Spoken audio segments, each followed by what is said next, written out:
17 of the CRICKETher Weekly, and as you can see, we are actually at a cricket ground today. It's quite exciting to be back watching domestic cricket, isn't it? So it's the first that we've seen live this season due to a variety of reasons. Yeah, and we've seen a good first innings from the Stars, and we're looking forward to seeing if Sunrisers can chase down 281 in the second innings. So let's see. Yeah, so we've seen both Alice Capsey make runs and Grace Scrivens take wickets, so we're happy, aren't we? Yeah, I don't know which I was more pleased about. So Grace Scrivens four wickets. Actually, Grace Scrivens last over, she was bowling to Alice Capsey, who was like who'd just passed 50, and I was like, I don't know who I want to see Grace get a 5 for, but I don't want to see her get Alice Capsey out. So it was a big dilemma being me that day. Okay, well, we'll have to see what happens, and obviously by the time the video goes out, you will know what happens, so we won't spend too long speculating about that. But yesterday we returned from Taunton. We obviously watched some cricket. We also watched quite a lot of rainfall, and that was a bit disappointing because we lost over a day's play in the end. Lots of play lost on days 3 and 4, and that meant that the whole thing was a draw yet again. A bit disappointing, Sid, but did you have any particular highlights? I think I can probably guess what you're going to say. Well, it was lovely to see Lauren Bell make her debut. It's been like 6 or 7 years now since we were at Maidenhead to see her play her first game for Berkshire. That was her first List A game, and we saw her make her debut for Vipers, her first professional game a few years later. And it's wonderful to be there and see her make not only her England debut but her Test debut and to take a wicket as well. And you know, all her family came down and were able to see her get her cap, which was wonderful. And you know, seeing her take a wicket, you know, on debut was just a special moment. But the one image that I'm going to take away from this Test actually is a South African, Tume Sekakune, and her forward defensive. I actually spoke very briefly to her afterwards, and she's not a tall woman at all. I mean, she towers above Tammy Beaumont, but only just. But she was getting so far down the wicket. Her forward defensive was they should be videoing that and putting that in the coaching manual, Raf. Okay, well, we'll have to recommend that to Hilton Meringue. So what about you, Raf? What was your highlight? Well, it was really nice to see Lauren Bell taking her maiden international wicket. We were actually in the crowd, so we kind of really experienced that moment. But for me, I think it was a really nice moment actually seeing Alice Davison-Richards make a Test 100. Bit of a kind of a dream few days for her, really. We said last week that we didn't think that she would be selected for the starting 11, and we were a bit surprised when she was. I think she was probably a bit surprised, if she's being really honest with herself. You know, as I wrote in my Guardian piece 3 weeks ago, she might well have thought that her England career was over, having not played since I think it was April 2018, and then suddenly she's flung in not only to make her Test debut, but then she goes on and scores 100, and that smile on her face was just lovely to see, and her coming out in the press conference afterwards and just, you know, I think she described it as bloody brilliant, which is a wonderfully honest quote. Yeah, just somebody who's really kind of slogged away for years in county cricket for Kent, and you know, without really hope of kind of actually going on and getting recognition, to actually get a Test 100, and you know, I don't know if she has now just been selected, because we've just received the England squad for the ODIs, and they have retained her in that squad, but it's quite possible that, you know, she won't play a game. It's going to be difficult for her to break her way into that white ball squad, I think, with the bat, but nobody can ever take a Test 100 away from you. That's a really special thing to have, possibly the most special thing that you can have in cricket, to be honest. So yeah, that was really nice. I think that was my highlight. Yeah, and it's worth adding, of course, that it's easy to forget that England were in a little bit of trouble at the point that she came in. You know, Amy Jones had got out for a duck, and although Nat Civil was there, you know, that was the end of the batting. A little bit of a long tail for England. You know, I mean, Sophie Eccleston can hold a bat, but you're not expecting Sophie Eccleston to go on and score 100. So you know, there was quite a lot of pressure on her walking in. She soaked up that pressure. She scored very slowly initially, but then she upped the rate later.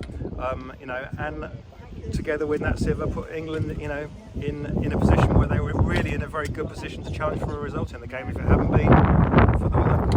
Yeah, so it was a decent week for debutants, and yeah, so we had a little bit unexpected. The ones that we weren't expecting were ADIs, Davison-Richards,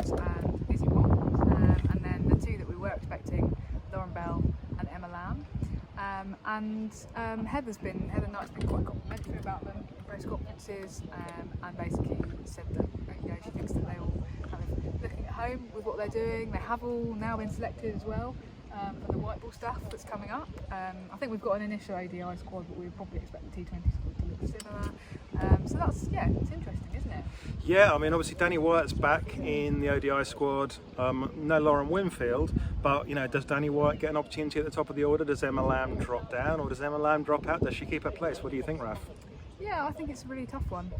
I think that what we'd said in last week's episode was that we hoped that Emma Lamb had been told, in order to take the pressure off going into the test, which is obviously a very big deal for her, well, you'll retain your spot opening up in the ODIs against South Africa. So I think we need to hope that she's been told that, but it might be an opportunity for then Danny Wyatt to come in kind of in the middle order, but that probably means that you can't play ADR in the ODIs, and it's a bit harsh to drop somebody who's just made a Test 100. You don't know.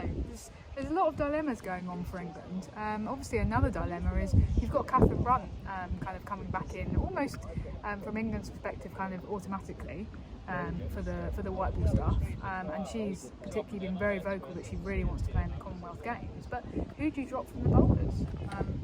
It's a tough one. Yeah, I mean, Kate Cross was, very metronomic in the test, and it would feel harsh to bowl her. Izzy Wong obviously took a couple of wickets. Sorry, it would be harsh to drop her. Izzy Wong obviously took a couple of wickets. Lauren Bell was very much on the money. It was just didn't get quite as many wickets as Izzy Wong did, but Lauren Bell was very consistent. She was a little bit down in pace from where Izzy Wong was, but on the other hand, she was landing it pretty much where she wanted to the whole time to the right-handers. She had a few more problems with the left-handers, but everyone was having problems with Sekikume at the end. And at one point Lauren Bell went over the wicket, round the wicket, over the wicket again within the space of one over, as they were trying to work out what to do, trying to work out how to get Sekikume out. It's a little bit worrying that perhaps England didn't have many plans there. Yeah. I mean, obviously she was carded to bat like at 9 or 10, so maybe you go, well, we didn't have any plans for the 9 or 10, but you'd have thought that by the time that she'd been batting for 100 balls in the match, she might have developed some. Given the resources at England's disposal, the idea that they don't have a bowling plan for each of those players in the South African squad is a bit silly. Yeah, no, they've got the analysts that should be on top of this stuff, so that's kind of an interesting question. But I think that we think that the Lauren Bell is a good shout to retain her spot and to take the kind of Anya Shrubsole role. She was swinging it really nicely, and getting consistent swing, even quite late into the ball's lifetime. So that was a real positive.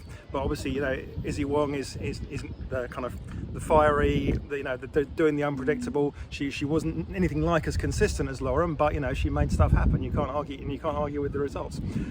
So a lot of dilemmas for Heather Knight and Lisa Keightley to think about ahead of those ODIs. Yeah.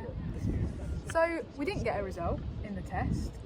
Let's think back to that for a minute. And there was some chat on the third morning that Heather Knight should have declared earlier than she did, because ultimately England didn't have enough time to take the 10 wickets in the second innings for South Africa. Alternatively, there was other people saying that Heather Knight should have not declared and let Nat Siver go on and make 200, because clearly the rain was going to make it difficult to force a result, and actually getting a double century in a women's test would have been a really good headline for women's test cricket. What do you make of all that, Sid? Well, let's address the first of those ones first. I think that probably Heather Knight made the right decision to keep England on a bit more. It opened up the possibility of winning by an innings. So if they declared overnight, then they were almost certainly going to have to bat again, because they weren't very far ahead, and they were at the point where South Africa would almost certainly have overtaken them. They definitely had to bat again. They did give themselves just enough space, just enough leverage to leave open the door to potentially not having to bat again, and it could have happened. Obviously, it didn't, but they had just enough space for that to be a thing. So I think they had made the right decision there. What are your thoughts, Raf? Yeah, I agree. I thought that she timed it just right, actually. I think that it was always going to be a tricky one, and she didn't have any idea quite what the weather was going to do. The forecast was very variable, depending on which of multiple weather apps that you looked at. So I think, and I do feel actually that she was really living up to that talk. Because previously what we've seen is that teams talk the talk and they say we really want to play positive test cricket and we want to go for a win, and then actually what you see is some really quite negative conservative play.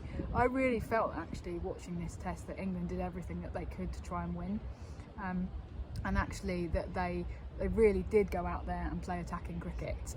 And I think Hypercourse tweeted a statistic about run rates, that this was a historically very high run rate for a women's test. The players did seem to be taking it on, and South Africa similarly, I guess, with people like Lizelle Lee, who was kind of almost playing her natural game on the fourth morning, wasn't she? Unfortunately got out when she did. But yeah, so it was really, I think it was the rain that robbed us of the result rather than anything that Heather Knight did or didn't do. And I also think in terms of the Nat Siver double century thing, I guess, you know, it would have been a good headline, but somebody pointed out below the line on one of my Guardian pieces, an equally good headline would have been England win their first test on home soil since 2005, which is what we were hoping for. And of course, it's not an exhibition match. A women's test is not being put on just purely for the headlines that you can get. It's being put on because both teams really should be aiming to go out there and win, and I think that is what England did. So I was fairly happy with the way that it played out, other than the disappointment of the rain, to be honest. Yeah, absolutely, and I think Nat Siver herself won't be, you know, too bothered about the double hundred. You know, she very much plays for the team really, and she doesn't really make a big fuss about personal milestones. I don't think she's one of those players where, you know, it's almost like, you know, if you tell her she's got to 100, she'll be like, oh, have I? I didn't realise. Because, you know, she's not looking at the numbers that she's achieving. She's looking at what's happening for the team. So I think that Nat herself will be like not remotely bothered about that. Yeah. So it was another draw, and of course that has raised the question of what we can do about that. As should women's tests be 5 days? Every time we have this conversation, it's literally happened every single women's test that I've covered. People say, oh, why is it 4 days? Why aren't they playing 5 days?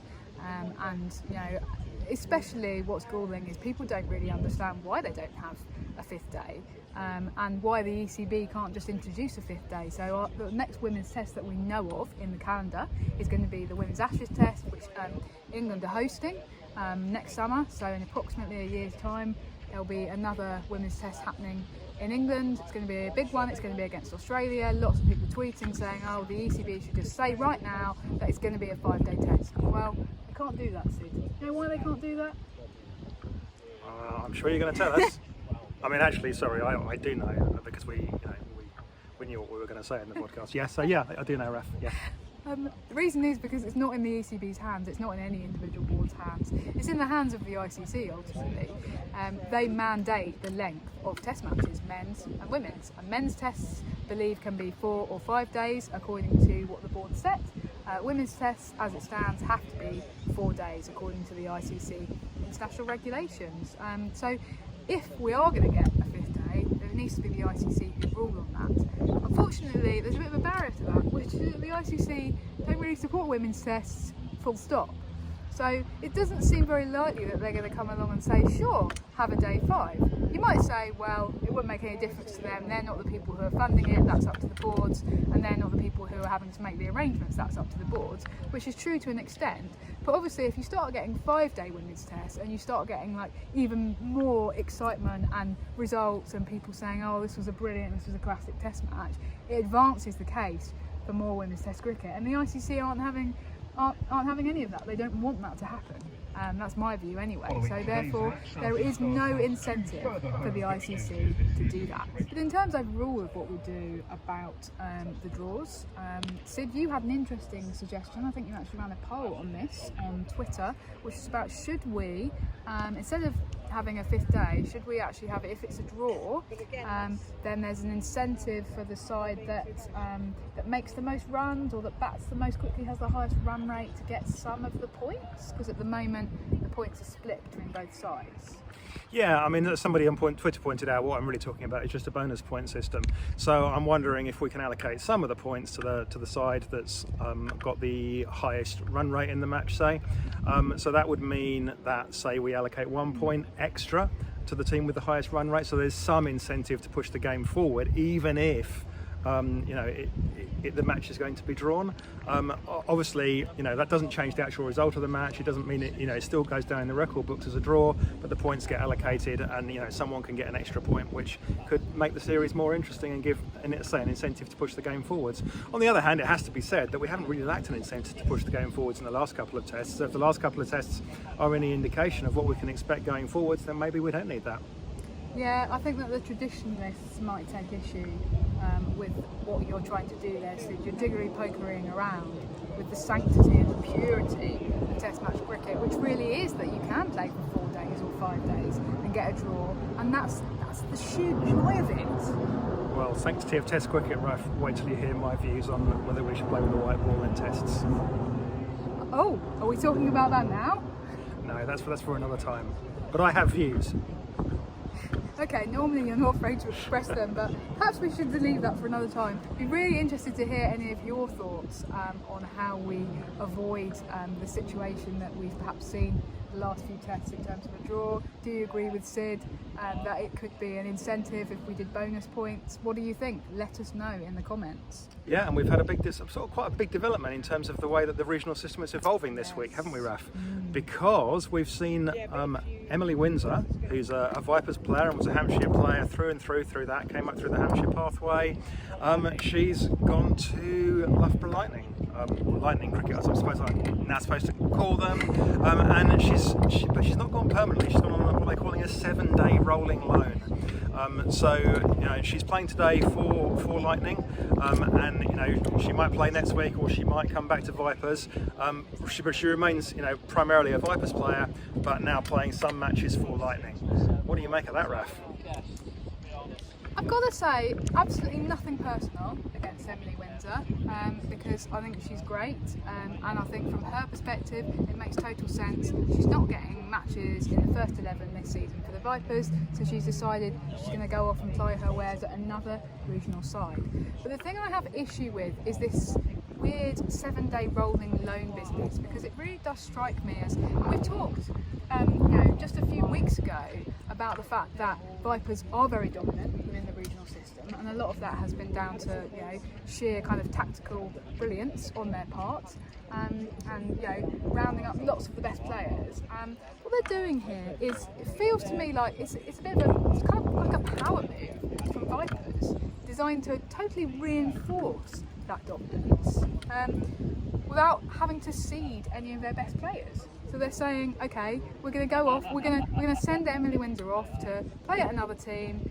She's potentially going to bat herself back into brilliant form, and then we're going to bring her back in and launch her back into the Vipers team like she was never away. I'm really uncomfortable with that. We haven't had any confirmation about any of the rules around this. It feels like it's being made up as the regions go along. Nobody said to us that this was allowed. It's kind of come out of the blue. And what's, at the end of the day, what's to stop, we're going to end up with 2 teams in the Rachel Hayhoe Flint Trophy final at the end of September. So let's say it's Vipers against the Sparks in the final, let's just say, randomly. What's to stop Sparks going, okay, well, none of the other teams are playing today, so we're going to get Nat Siver, Emma Lamb,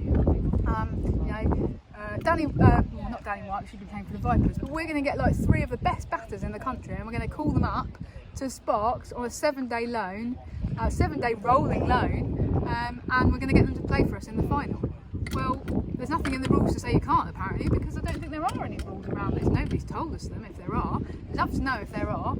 Please send them in our direction. But I just feel a bit uncomfortable. I think that it undermines the kind of the integrity of the competition to have players just flitting in and out of sides like that.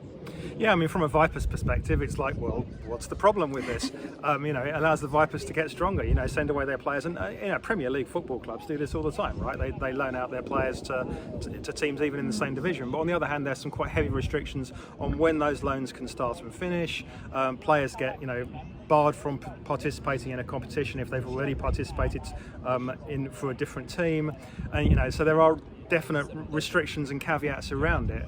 Cricket's definitely not had those same restrictions, and I think we've seen in the men's county competitions this week, we've seen a couple go through where people have gone on short-term loans from this county to that county. So it's by far not without precedent, Again, we don't have anything against the particular individuals that are involved in this, but I certainly do understand that it's that there are some questions that perhaps need to be asked, and in terms of if the RHF is acting as a development competition for everybody, it's not just for the Vipers to go out and win it. You've got to ask questions like, what about the Lightning batter that was going to play today, whose Yeah. place has been taken by Exactly. Emily Windsor. Yeah. You know, that person presumably is going to be, you know, unhappy at best. So there are questions over it, and I think, yeah, I agree that it would be good to have some clarification of exactly what the rules are, and to ensure that those rules are actually enforced as well, because, you know, we saw the gradual erosion of rules about who could play for what over the lifetime of the county championship, right? Because originally in the women's county championship in the WCA days, you know, you had to virtually be born in the county to be able to play there, didn't you? Yeah, they had really strict rules. It would be that you had to be either born in the county or resident in the county for 12 months, I think, prior to the county championship starting, or the area championship, or whatever it was that they would have called it in those days. And you know, people would write in if you wanted to move county or play for a different county for a season, then you had to write to the WCA Executive Committee and get special dispensation. And did they allow that very often? No, often they would say, oh no, because you're just saying, yeah.